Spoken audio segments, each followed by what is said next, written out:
본문을 다 같이 읽습니다. 계시록 19장 8절에서 9절의 말씀입니다. 그에게 빛나고 깨끗한 세마포 옷을 입도록 허락하셨으니 이 세마포 옷은 성도들의 옳은 행실이로다 하더라. 천사가 내게 말하기를 기록하라. 어린 양의 혼인잔치에 청함을 받은 자들은 복이 있도다 하고 또 내게 말하되 이것은 하나님의 참되신 말씀이라 하기로. 아멘. 오늘 설교의 제목은 당신의 세마포 옷은 어떤가 이것입니다. 지난 7월 16일에 손녀 이하은이 첫돌잔치가 부에나팍 한 식당에서 있었습니다. 아들과 며느리는 이 행사를 준비하느라 석 달 전부터 분주했습니다. 더군다나 코로나와 변종 오미크론의 하위 변종들이 유행병처럼 퍼지고 있는 이 시기에 애기 첫돌 행사를 외부 행사로 준비한다는 것은 매우 신경 쓰이고 힘든 일이었습니다. 행사란 크든 작든 준비하는 편에선 신경이 쓰이기 마련인 것입니다. 혹시 참석자 중에 코로나에 걸린 사람이 없을까? 없어야 할 텐데 아들 내외는 걱정을 하면서도 무사히 행사가 끝나기를 간절히 바라고 있었습니다. 나 역시 손녀의 첫돌 잔치에 할아버지로서 그냥 지낼 수 없어 마음의 선물을 정하고 행사 참여에는 어떤 옷을 입을까? 머리 염색을 할까? 말까? 참여하려는 마음은 풍선처럼 하늘을 훨훨 날고 있었습니다. 그런데 나에게 악재가 다가온 것입니다. 몸살 감기인 줄로 알았던 것이 코로나 양성으로 판정이 난 것입니다. 평소는 사람들이 붐비는 곳을 가지 않는데 7월 3일 주일 예배를 드린 후 교우들과 함께 커피를 마시고 오랜 시간을 보낸 것이 화근이 된 것 같습니다. 마침 그날따라 커피점에서는 많은 사람들이 붐비고 있었습니다. 코로나는 3일 잠복기를 거쳐 몸에 반응이 나타나기 시작했습니다. 5일 밤 몸에 열이 올랐다가 내리기를 반복하며 기침이 연속으로 나서 잠을 이룰 수가 없었습니다. 침대 이불이 땀에 흠뻑 젖어 축축할 정도였습니다. 다음날 주치의에게 보고를 하고 코로나 약 처방을 받았습니다. 팩스로비드 5일분을 12시간마다 3알씩 먹으라고 했습니다. 약을 중단하면 효력이 없다고 했습니다. 억지로라도 다 먹어야 하는 것입니다. 2일분을 복용한 후 설사가 나기 시작하더니 3, 4일부터는 구토와 설사가 겸비되면서 지리고 다리가 저리고 목이 따갑고 몸이 추웠다가 열이 났다가를 반복했습니다. 이대로 가다가는 죽을 수도 있겠구나 하는 생각이 들었습니다. 아들 며느리 딸은 더 심하면 911을 불러 병원으로 빨리 가라고 야단벅석입니다. 코비드 약은 다 먹어야 효과가 있다는데 병원에 입원 후 마지막 1회분을 먹었습니다. 5일째 되는 날 새벽 4시경 911을 불러 가까운 병원 응급실로 들어가 3일간의 집중 치료를 마치고 퇴원을 했습니다. 병원 측에서는 탈수까지 간 상태인데 나이에 비해 빠른 회복을 하셨다고 럭키라고 축하해 주셨습니다. 지금은 자가격리 기간을 거쳐 회복을 하였지만 이 모두가 하나님의 크신 은혜가 아닌가 생각합니다. 이번 코로나로 인하여 죽음의 문턱까지 갔다 왔기에 코로나, 오미크론 변형 이런 단어는 머릿속에 기억하고 싶지가 않습니다. 오늘 설교에 앞서 왜 이런 간증을 하느냐고 하면 본문과 관련이 있어서입니다. 본문 계시록 9장 9절에 보면 어린 양의 혼인잔치에 청함을 받은 자들은 복이 있도다 라고 했습니다. 어린 양 혼인잔치는 어떤 사람이 참여를 하느냐? 첫째는 예수를 믿음으로 구원받은 자가 천국 잔치에 참여할 수 있습니다. 다시 말하면 구원의 옷을 입어야 합니다. 아직도 구원의 옷을 마련하지 못했다면 집 가까운 교회에 나가서 목사님과 상담하시기를 바랍니다. 어떻게 해야 구원의 옷을 입을 수 있느냐고.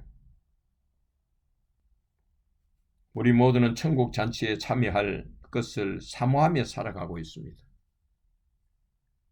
이 세상을 떠나는 날 다 천국에 이를 것입니다. 아멘입니까? 두 번째는 구원의 옷을 입은 자는 세마포 옷을 관리하는 데에 깨끗하게 관리하여야 합니다.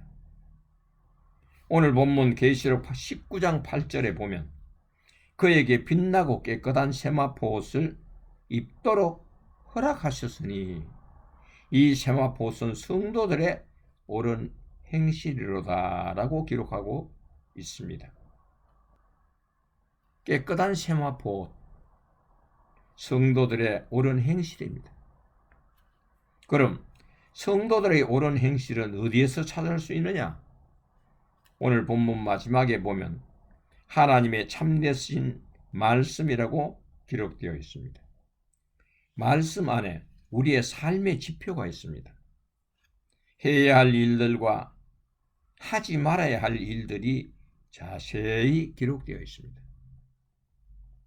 이사야 선지자는 하나님으로부터 전해 들은 말을 그대로 전해줍니다. 너희는 귀를 기울여 내 목소리를 들으라. 자세히 내 말을 들으라. 이사야 28장 23절에 있습니다. 세마포 옷을 깨끗하게 관리하는 여러분들이 되시기를 예수님의 이름으로 축원합니다.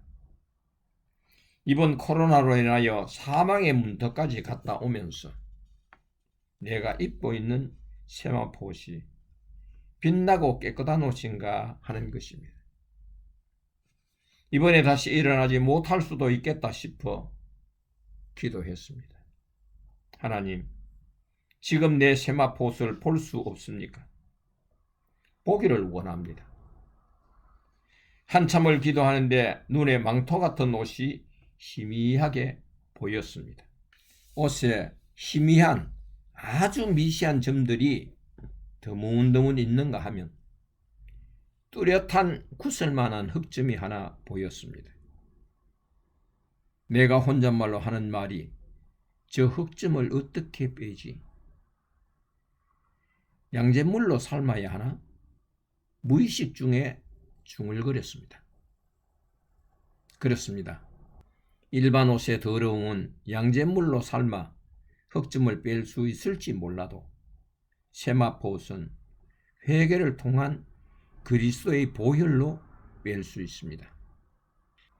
하나님께서 아마 이것을 보게 하신 것은 내가 크게 회개해야 할 부분이 있다는 것을 아시고 미리 보게 하신 것입니다.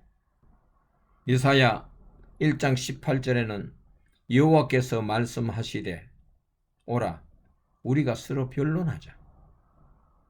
너희의 죄가 주홍 같을지라도 눈과 같이 희어질 것이요 진홍같이 붉을지라도 양털같이 되리라 했습니다. 희미한 미시한 점들은 무엇이며 굳을 만한 흑점이 무엇일까?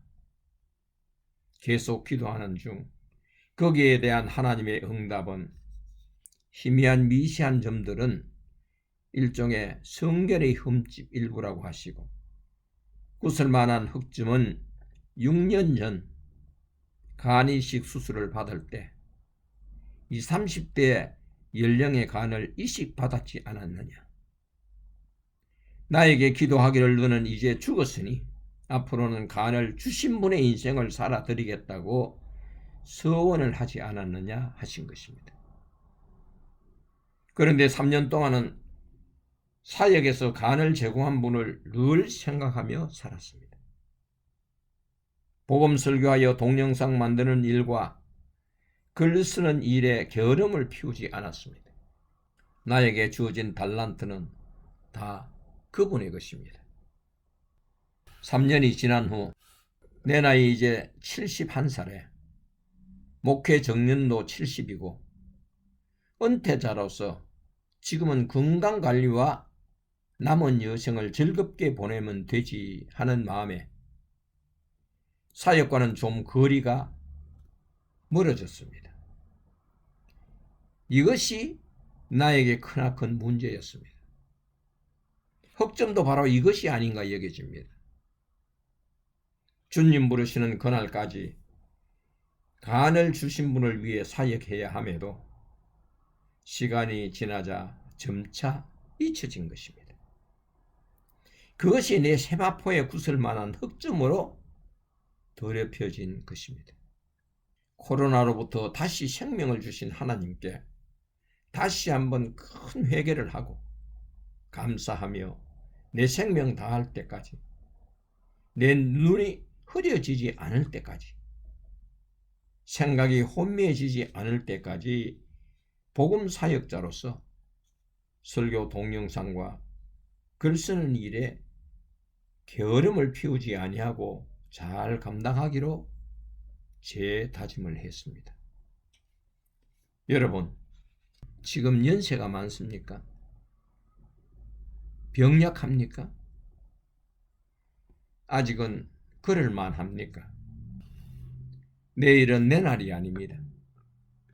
하나님께서 생명을 연장시켜 주셔야 살 수 있습니다. 우리가 살아가는 이 세상에는 코로나뿐만 아니라 오미크론 변종들이 호시탐탐 우리를 노리고 있습니다. 그 외에도 수많은 세균들이 득실거리고 있습니다. 우리가 안심하라고 마음 놓을 때를 기다리고 있는 것입니다. 깨어 기도합시다. 그리고 하나님의 부르심을 받기 전에 내 세마포옷은 어떤가 점검하시기를 바랍니다. 깨끗한가? 더러워져 있는가? 구겨져 있는가? 한 번쯤 점검하세요. 기도하면 분명히 자신의 세마포옷을 보여주실 것입니다. 부름받기 전에 빛나는 세마포를 미리 준비하시기를 예수님의 이름으로 축원합니다. 세마포는 성도들의 옳은 행실이라고 했습니다. 하나님과의 약속이 있었다면 꼭 지킬 것도 부탁드립니다. 욥기 22장 27절에는 너는 그에게 기도하겠고 그는 들으실 것이며 너의 서원을 너희가 갚으리라 했습니다.